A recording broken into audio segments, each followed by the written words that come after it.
मगर ये जो पुराने लोग हैं ना, जो सियासी लोग हैं, इनके तल्लुकात हमेशा रहे हैं एस्टेब्लिशमेंट के साथ।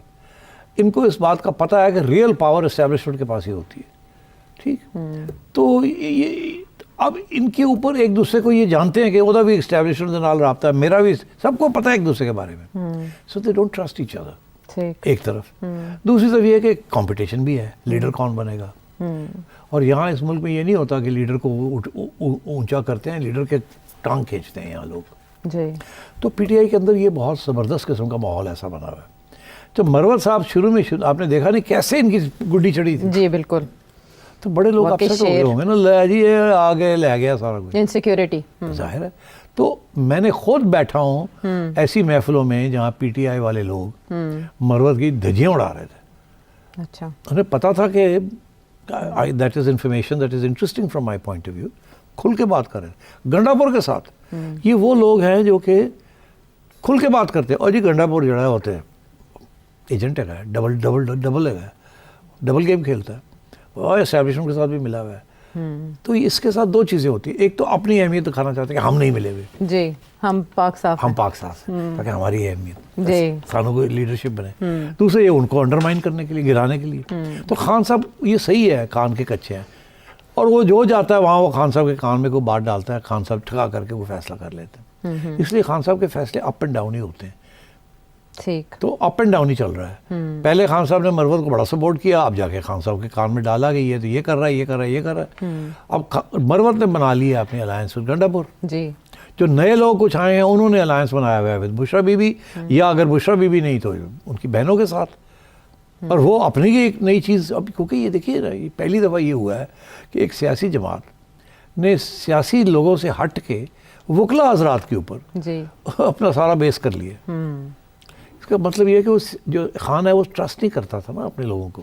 उसको पता था कि सारे मिले हैं जी, ये मेरे साथ तो हैं because I am very popular. मगर बात ये है कि they are all mixed up with the establishment, और ये कभी भी लॉन्ग टर्म में एस्टैब्लिशमेंट के खिलाफ नहीं जाएंगे। तो अब ये वकला हजरात को ये लेके आए बिकॉज टेक्निकली वो इतने पोलिटिकली सेंसिटिव नहीं है, उनका कोई वोट बैंक नहीं होता, कोई कॉन्स्टिट्यूएंसी, तो इसलिए वो ज्यादा हद तक वो लॉयल हो सकते हैं जी। और वो तो that is why he went for that. वो बैलेंस कर रहा था, एक तरफ पॉपुलर सपोर्ट, दूसरी तरफ ये लोग जिनके साथ he felt he could trust them more कि ये मेरी बात सुनेंगे, इधर उधर नहीं होंगे। तो इसलिए ये कुछ वकला हजरात जो है उन्होंने अपनी पोजीशन बनाई है। बैरिस्टर साहब हो गए, और भी हैं वहाँ, फवाद चौधरी का भाई भी बन गया जी, फैसल चौधरी साहब भी बन गया, वो भी एक पॉलिटिकल स्पोक्समैन बन गया। सलमान अकरम राजा साहब अपनी जगह पर बन ही गए हैं, and so on. Shoaib Shaheen हैं, नईम अहमद पंजोथा हैं, ये सारे हैं। मगर इनकी जो अहमियत है विद द अदर्स, वो नहीं मानते इनको। वो इनको अंडरमाइन करने की कोशिश करते रहते हैं, ये उनको अंडरमाइन करने की कोशिश करते हैं जी। ऊपर से सारे इकट्ठे, अंदर से ये काटते हैं एक दूसरे को। तो this is the position there. तो जुनैद अकबर साहब ये कह रहे हैं, वैसे उनकी मुलाकात भी आज थी, अली अमीन गंडापुर साहब की इमरान खान से मुलाकात थी, कि वो बात करेंगे शेर अफजल मरवत साहब के मामले पर। तो आपके ख्याल में वो रिव्यू करेंगे इमरान खान साहब अपने इस फैसले? कोई रिव्यू नहीं। तो उनके पास नेशनल असेंबली की सीट है, वो एमएनए है, डजंट मैटर, वो रहेगा। वापस ले लेंगे या नहीं, कुछ भी नहीं ले सकते वो। ठीक है, सिर्फ साहब उस विजिट की बात कर लेते हैं। वो बड़ा सिग्निफिकेंट इसलिए है कि ये 5 साल के बाद हो रहा है। बरादर इस्लामी मुल्क तुर्की के, जो तुर्कीये है अब, उनके सदर रजब तैयब एर्दोगान आए, उनका इस्तकबाल वज़ीर आज़म पाकिस्तान, सदर पाकिस्तान ने किया। मरीम नवाज़ भी मौजूद थी, आर्मी चीफ़ की भी मुलाकात हुई, और 24 के करीब MOUs और याददाश्तों पे, मुआहदों पे दस्तखत हुए हैं। लेकिन इसके तह के नीचे जो इंटरनेशनल जरीदे रिपोर्ट कर रहे हैं वो कुछ और है, वो है मिडल ईस्ट की सिचुएशन। एक और नकबा को हम रिपीट नहीं होने देंगे, ये रजब तैयब एर्दोगान का कहना है। इसका क्या मतलब? 2-3 इश्यूज हैं। MOUs तो फ्रंट पे किया, इसके लिए वो आए, इसीलिए वो आपको MOUs की डिटेल भी मिल जाएंगे, मगर that is not the real issue जी। रियल इश्यूज 2-3 और हैं जो कि बिहाइंड द सीन्स बात होती है और वो पब्लिक में नहीं आती। एक तो ये है कि आपको याद होगा कि 5 years ago तब जब एर्दोगान साहब यहाँ आए थे, खान साहब की हुकूमत थी, और खान साहब और तैयब एर्दोगान और महातिर मलेशिया में ये एक नया इस्लामिक ब्लॉक बनाने जा रहे थे। جس کے اوپر MBS محمد بن سلمان نے ناراضگی کا اظہار کیا تھا. ناراضگی کا اظہار کیا, اور یہ کیا کرنے جا رہے ہیں, because he was the leader of the OIC and اور یہ اردوغان جو ہے وہ ایک الگ چیز کرنا چاہ رہا تھا, یہاں تک کہ یہ کہہ رہے تھے کہ ہم ایران کے ساتھ بھی سعودی عربیہ وغیرہ مذاکرات کرا دیں گے. خان صاحب نے اس جی ثالثی کے پیشکش کی تھی اس عرصے میں. MBS نے کہا نہیں forget it, اور انہوں نے یہاں تک کہ اس وقت باجوہ صاحب کو بلا کے کہا کہ یہ بالکل اس کو روکو, اس کو ملیشیا نہیں جانے دینا. یہ جا رہا تھا نا, ہاں جی, پھر اس کے بعد کینسل ہو گیا. اسلامک چینل کی بھی بات تھی, وہ بھی نہیں بنا, سب کچھ روک دیا MBS نے. جی تو یہ Erdogan wants to be the leader of the other new bloc. Okay. Erdogan نے اینٹی اسرائیل سٹانس لیا ہوا ہے. یاد رہے کہ اسرائیل اور ٹرکی کے تعلقات 20 سال پہلے بڑے اسٹرانگ تھے, بہت اسٹرانگ تعلقات تھے, جیسے شاہ ایران کے اور اسرائیل کے تھے, اسی طریقے سے ٹرکی اور اسرائیل کے تھے بڑے اسٹرانگ تعلقات.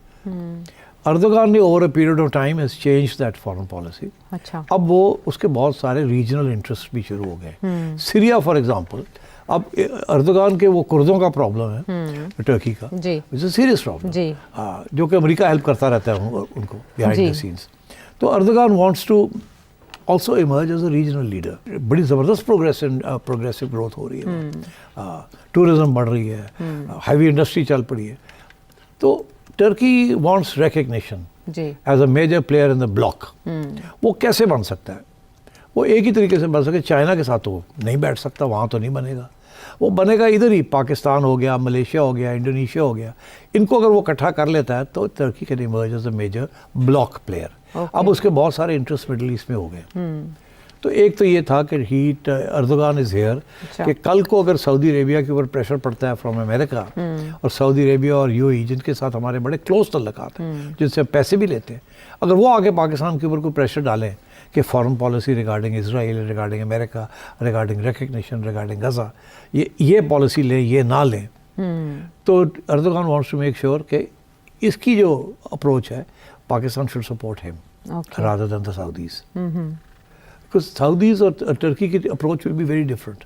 سعودیز جو ہے امریکہ کے بغیر نہیں رہ سکتے, ٹھیک, ٹرکی امریکہ کے ساتھ نہیں رہ سکتا. سو آپ سمجھے کہ Turkey is trying to become an independent player in the bloc, in the politics of global پاز.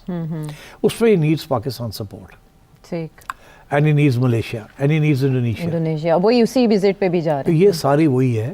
یہ اپنی جو ان کی پوزیشن ہے کہ ہم نے کسی صورت میں بھی کوئی کمپرومائز نہیں ایکسیپٹ کرنی. تو پاکستان کیا کرے گا؟ تو پاکستان کو یہی کہنے آیا ہے کہ اسٹک ٹوگیدر. ٹرکی کا بہت بڑا انٹرسٹ ہے سیریا کے اندر اینڈ مڈل ایسٹ کے اندر. اب Turkey wants to be the policeman for that region now. اچھا. It doesn't want anybody else. تو اگر سعودی عربیہ جو ہے سلپ کر جاتا ہے انڈر پریشر, تو پاکستان پہ پریشر آ جائے گا. تو یہ اس کو پہلے سے ہی نیوٹرلائز کرنے آ گیا, از آنیسٹ کر رہا ہے. تو اس کے بعد کہیں اور سے بھی پاکستان پہ دباؤ؟ وہ تو امریکہ اور اسرائیل وایا سعودیز ہی آئیں گے نا. امریکہ ڈائریکٹ بھی آئے گا اور وایا سعودی عربیہ بھی آئے گا. یہ تو کسی سٹیج پہ بھی ہو سکتا ہے. ابھی تو خیر سعودی عربیہ بڑا تکڑا کھڑا ہے نا, بٹ آگے جا کے دیکھو کیا ہوتا ہے کیا نہیں ہوتا.